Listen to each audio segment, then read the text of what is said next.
Good morning प्यारे बच्चों। तो बच्चों, जैसा कि हमने पिछले लेक्चर में पढ़ा था कक्षा 10वीं में हिंदी में कृतिका भाग 1, कृतिका भाग 2, कृतिका भाग 2 का पहला पार्ट जो हमने पढ़ा है, तो उसी को हम आज कंप्लीट करते हैं, कंटिन्यू करते हैं। तो पेज नंबर 6 जो है ये आप देखिए, पेज नंबर 6 ये देखिए। जितना हमने पहला पढ़ चुका है उसके बारे में मैं आपको थोड़ा सा पहले बताती हूँ कि जो भोलानाथ हैं वो अपने पिता के साथ बहुत अच्छे से खेलता है और अपने मित्रों के साथ बहुत अच्छे से खेलता है, लेकिन उसकी जो माँ है उसको फिर भी कुछ, और पिता के साथ खाना खाता है तो उसकी माँ को कुछ तसल्ली नहीं होती। वो कहती है कि आप मर्द वे क्या जाने कि बच्चों का पेट किस तरह से भरता है, बच्चा थोड़ा थोड़ा खाता है तब भी आप समझते हैं कि इसने बहुत सारा खा लिया, इसका पेट इस तरह से नहीं भरेगा, तो इसलिए मैं अपने हाथ से इसको खाना खिलाती हूँ। और अपने हाथ से अपने बच्चे को बनावटी तोता, मैना, चिड़िया इस तरह से करके खाना खिलाने लग जाती है। और जैसे ही वो खाना शुरू करता है तो वो सोचता है कि सच में ही कभी तोता, मैना या चिड़िया ये जो है उड़ ना जाए, उससे पहले वो उनको खा लेता है। अर्थात एक माँ के वात्सल्य के बारे में, एक माँ के प्रेम के बारे में यहाँ पर बताया है कि एक माँ का जो है वो मन फिर भी अपने बच्चे के लिए रहता है, दुखी रहता है कि कभी इसने पेट भरकर खाना ना खाया हो, और हमेशा अपने पिता के पास वो रहता है। लेकिन उसके बावजूद भी जो है जब कोई दुख या कष्ट का समय आया या तो उसने मुसीबत का समय आया तो उसने अपनी माँ के ही आंचल में जाकर सुरक्षा महसूस की, इसके बारे में यहाँ पर बताया गया है। तो इस सब के बीच में जो वो अपने मित्रों के साथ, अपने पिता के साथ सोता है, खाता है, पीता है और बाहर खेलने जाता है, और यहाँ तक कि वो नदी पे भी अपने पिता के साथ जाता है और मछलियों को जो आटा डालता है और खाना वाना खिलाते हैं सब, और पेड़ों के पास जाता है, झूला झूलता है, फिर अपने मित्रों के साथ बैठता है, खेलता है। माँ जब उसको कड़वा तेल लगा देती है चुल्लू भर, तब भी वो रोता हुआ सिसकता हुआ बाहर निकल जाता है और अपने पिता के साथ बैठता है और अपने फिर दोस्तों के साथ चला जाता है, और सब देखकर दोस्तों को इस तरह से खेलते वो भी अपना रोना भूल जाता है। तो इस तरह से आगे जो है एक दिन की बात वो बताते हैं कि एक दिन की बात है कि आंधी आई और पट पड़ गई, यानी कि बरसात हो रही थी, और बरसात से कुछ देर पहले वो जो है आम के बगीचे में चले जाते हैं, और वहाँ पर बरसात हो रही थी, आंधी आ रही थी, बरसात हो रही थी, पट पड़ गई, यानी कि जितने भी मीठे मीठे आम थे सारे वो आंधी के कारण गिर गए थे। आकाश काले बादलों से ढक गया था, मेघ गरजने लगे थे, बिजली कौंधने लगी थी और ठंडी हवाएं जो हैं वो चलने लगी थी, पेड़ झूमने लगे और ज़मीन चूमने लगे और हम लोग चिल्ला उठे। यानी कि बच्चे जो हैं उनकी थोड़ा शरारती प्रवृत्ति के होते हैं, तो वो जो है इस इतने अच्छे मौसम को देखकर वो सारे एकदम से चिल्ला उठे कि अब शायद बारिश आएगी।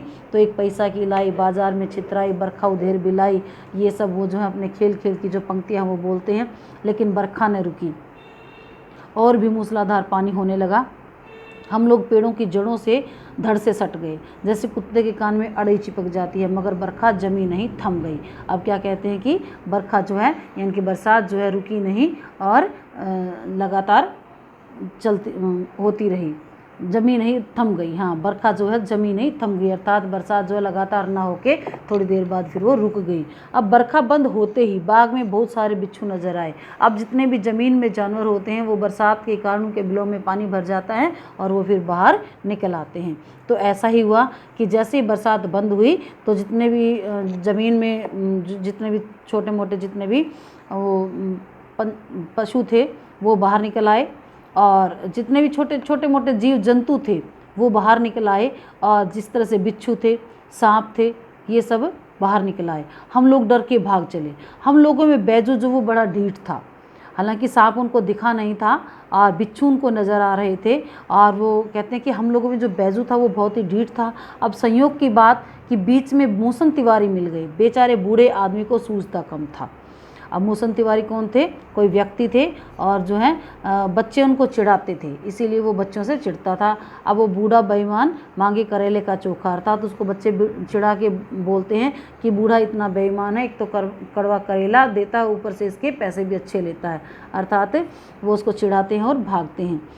हम लोगों ने भी बैजू के सुर में सुर मिलाकर यही चिल्लाना शुरू कर दिया। अब मूसन तिवारी ने बेतहाशा खदेड़ा, यानी कि वो भी हमारे पीछे भागे। हम लोग तो बस अपने अपने घर की ओर आंधी हो चले थे। हम लोग न मिल सके तो तिवारी जी सीधे पाठशाला में चले गए। अब सारे बच्चे जो भाग भाग के अपने घरों में चले गए, लेकिन हम उनको नहीं मिले। तो मूसन तिवारी ने क्या किया, वो सीधे हमारी पाठशाला में चले गए और वहाँ जो उन्होंने करना था कि इनके मास्टर जी को हमारी शिकायत लगाई।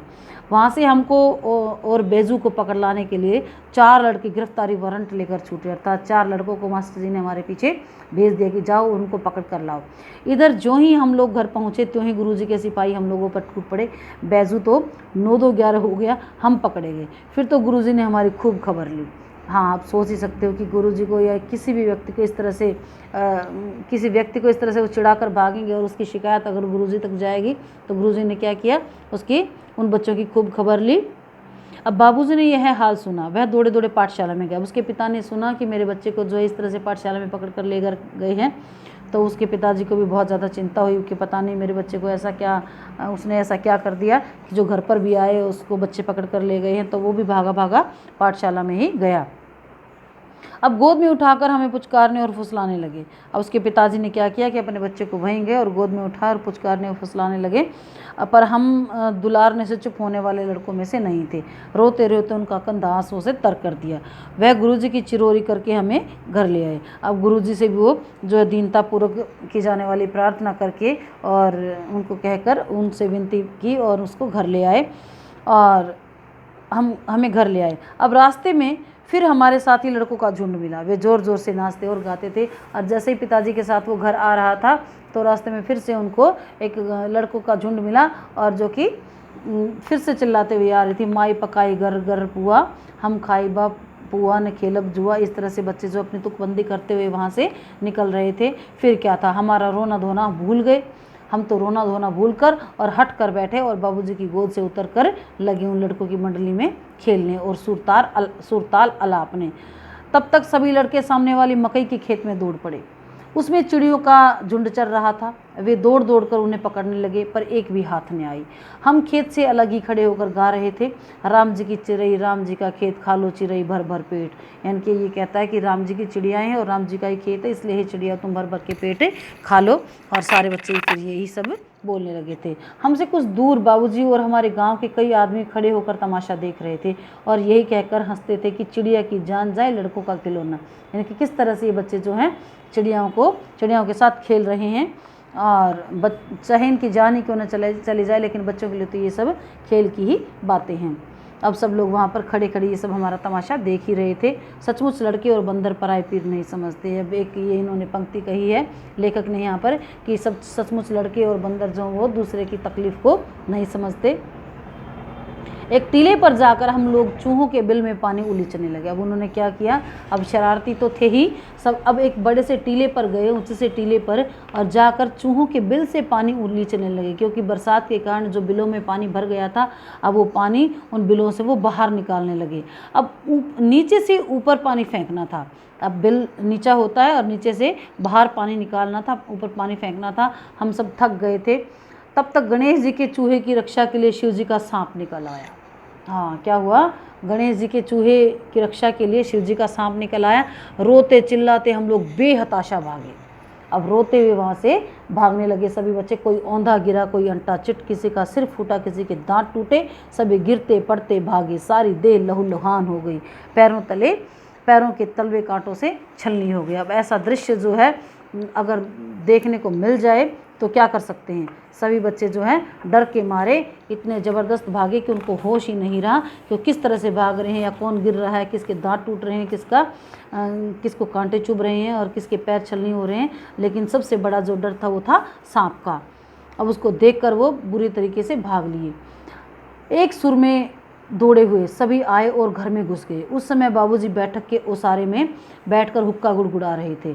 उन्होंने हमें बहुत पुकारा। उनकी अनसुनी करके हम दौड़ते हुए मैया के पास ही चले गए। अब क्या किया कि हम जो है सीधे अपनी माँ के पास ही उनके आंचल में जाकर छुप गए। हम जैसे भागे आ रहे थे तो दौड़े आ रहे थे तो सीधे घर में घुसे, और उस समय हमारे बाबूजी भी जो है हमारी बैठक में बैठे हुए थे, लेकिन फिर भी हमने बरामदे में बैठे हुए थे, लेकिन हमने उनकी तरफ कोई ध्यान नहीं दिया। हम सीधा उनकी बातों को अनसुनी करके, जब वो हमें पीछे से बुलाते भी रहे लेकिन हम नहीं बोले, और उनकी बातों को अनसुनी करके सीधा हम मैया के पास दौड़ते चले गए। जाकर उनकी गोद में ही हमने शरण ली।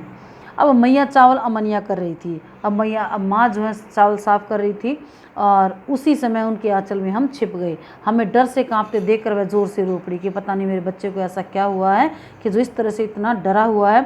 तो हमें भी डरे हुए और कांपते हुए देखकर हमारी माँ भी रो पड़ी और सब काम छोड़कर बैठी, अधीर होकर हमारे भय का कारण पूछने लगी। कभी हमें अंग भर कर दबाती और कभी हमारे अंगों को अपने आंचल से पोंछकर हमें चूम लेती। बड़े संकट में पड़ गई थी कि ऐसा बच्चे को क्या हुआ। झटपट हल्दी पीसकर हमारे घावों पर लगाई गई, क्योंकि हमारे भी पैरों में कहीं कहीं पर घाव हो गए थे भागने के कारण और गिरने के कारण। तो हमारे घावों पर हल्दी थोपी गई। घर में कोहराम मच गया।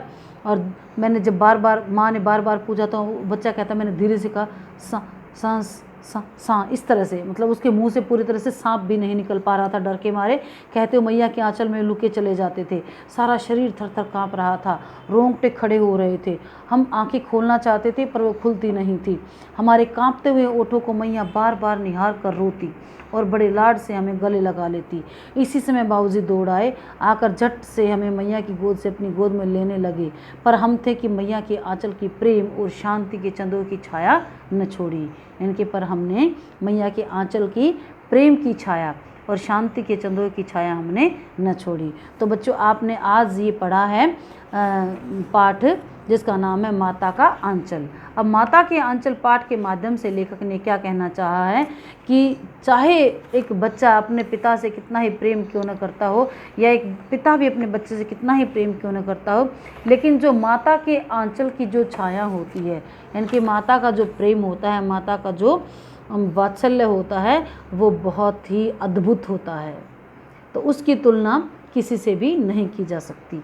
क्योंकि जब भी बच्चा खेलने के लिए जाता है या कोई भी कार्य करने के लिए जाता है, भले ही वो हर समय अपने पिता के पास रहता है और अपने पिता के साथ ही खेलता है, लेकिन जब वो मुसीबत में आया और सचमुच में जब वो डर गया तो उसको अपनी माँ के आंचल की छाया में ही वो संतोष मिला है, या अपने आप को वो अपनी माँ के आंचल में सुरक्षित महसूस कर पाया है।